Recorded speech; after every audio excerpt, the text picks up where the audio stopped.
ಇಂದೇ ಡೌನ್ಲೋಡ್ ಮಾಡಿ ಮತ್ತು ನಿಮ್ಮ ನೆಚ್ಚಿನ ಶೋಗಳನ್ನ ಆನಂದಿಸಿ.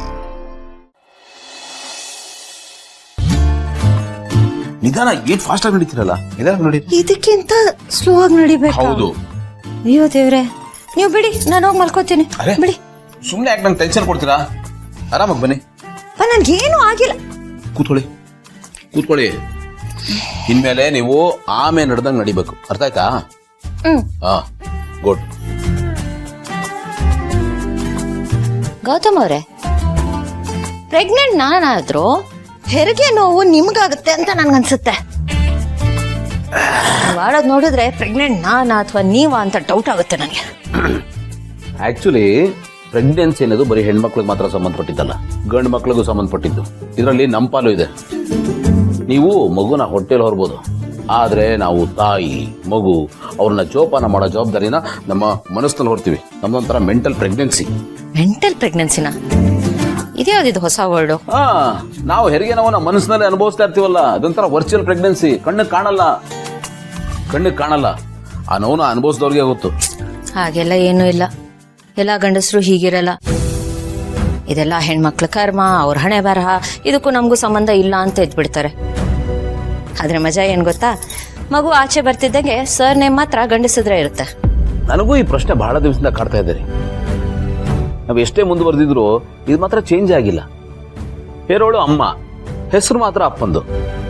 ಬಟ್ ಹಾಗಂತ ನಾವೇನು ಗಂಡು ಮಕ್ಳು ಕಡಿಮೆ ಇಲ್ಲ.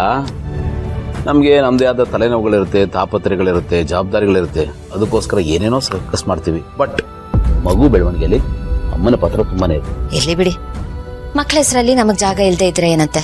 ಈ ಸೊಸೈಟಿನೇ ನಮಗ್ ದೇವ್ರನ್ನೋ ಪಟ್ಟ ಕೊಟ್ಟಿದೆ. ಮಕ್ಕಳನ್ನ ಹೆತ್ತು ನಾವು ದೇವ್ರಾಗ ಹೋಗ್ಬಿಡ್ತೀವಿ. ಆದ್ರೆ ಪಾಪ ಗಂಡಸರಿಗೆ ಅದೃಷ್ಟ ಇಲ್ವಲ್ಲ.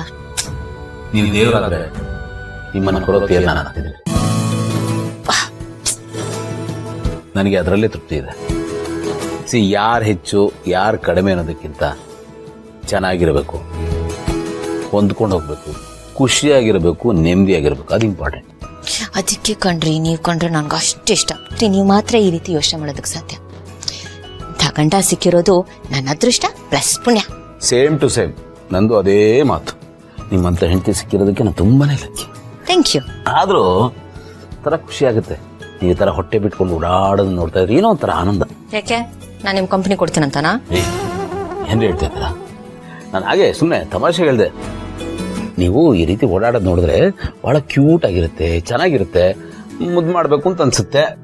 ಮತ್ತೆ ಇತ್ತೀಚೆಗೆ ನೀವು ಮುದ್ದೆ ಮಾಡಲ್ಲಪ್ಪ. ಹಲೋ ಮೇಡಮ್, ಮುದ್ದು ಮಾಡಿದ್ದಕ್ಕೆ ರಿಸಲ್ಟ್ ಬಂದಿರೋದು. ಬಿಡಿ ಇದನ್ನ, ಯಾಕಾದ್ರೂ ಈ ಟಾಪಿಕ್ ಎತ್ತದೆ ಅಂತ ಅನ್ನಿಸ್ಬಿಟ್ಟಿದೆ. ನಿಮ್ಗೆ ಒಂದ್ ಸ್ವಲ್ಪನೂ ಮಳಿ ಮೇಲ್ಗೆ ಇಲ್ಲ, ಎಲ್ಲ ಹಂಗಂಗೆ ಹೇಳ್ಬಿಡ್ತೀರಾ. ಇರ್ಲಿ ಬಿಡಿ, ಲೈಟಾಗಿ ಒಂದು ಹಕ್ಕೊಡಿ. ನೀವು ಮುದ್ದು ಅದ್ದಿದ್ದಂಗೆ ನನ್ ಮುದ್ದು ಮಾಡ್ಬೇಕು ಅಂತ ಅನಿಸ್ತಿದೆ. ಬನ್ನಿ. ಅಲ್ಲ ಬಟ್ ಏನ್ ಗೊತ್ತಾ, ಈಗ ನೋಡಿ, ನಾವು ರಾಜಾರೋಷವಾಗಿ ಯಾವಾಗಂದ್ರೆ ಅವಾಗ ಮುದ್ದು ಮಾಡ್ಬೋದು, ಹಗ್ ಮಾಡ್ಬೋದು. ಯಾಕೆಂದ್ರೆ ಈ ಹೊಟ್ಟೆಯನ್ನ ಕರ್ಟನ್ನು ಮಗು ಗಡ್ಡ ಇದೆ, ಅದಕ್ಕೇನು ಕಾಣಲ್ಲ. ಬಟ್ ಮಗು ಆದ್ಮೇಲೆ ಪ್ರೈವೇಸಿನೇ ಇರಲ್ಲ. ಹೌದಲ್ಲ? ಇದ್ರ ಬಗ್ಗೆ ನಾನು ಯೋಚನೆ ಮಾಡಿಲ್ಲ. ಹಾಗೇನ್ ಮಾಡೋದು?